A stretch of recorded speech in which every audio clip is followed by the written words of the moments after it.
Hey guys, welcome back to Auto Repair guys. Thank you guys for watching and subscribing to the channel. In today's video guys will be super helpful video to some of you guys that are trying to find the ambient air temperature sensor on Chevy Cruze guys, first generation. That should cover the whole generation from 2008 to 2016. Stay with us, that's what we'll be doing.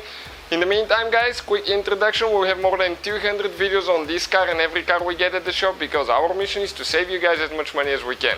So please subscribe to the channel, like the video, leave a comment below guys, and let us know what you think about the video, if it was helpful, if you want to see any specific video, let us know and we'll try to do that for you. So let's go ahead and show you where that ambient air temperature sensor is located and what needs to be done to replace it now.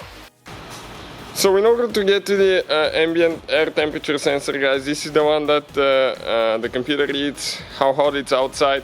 Okay, this is not just for you to see on the display, but also the engine needs that information so it can adjust fuel, air and all that stuff. You will need to remove your front bumper guys. Front bumper will need to be removed, or you will need to come underneath. Okay, underneath, remove a few plastic trims and get to that sensor, and I'll show you why now.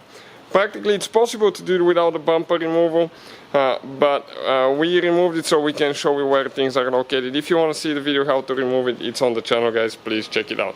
Now once you guys remove the bumper, okay, before we start, okay, that bumper was completely smashed, okay, it was cracked, it was broken, okay, all that was broken, and we did an amazing bumper repair. So if you want to check out the video guys, it's on the channel, please feel free to find it. So now once you guys get underneath the vehicle or remove the bumper, okay, right here you have that connector. Okay, this is your connector for the ambient air temperature sensor guys. Okay, it's this guy right here, and okay, this one, how you remove it, okay, it's just a clip, you pull it out like that, and this is guys the whole sensor.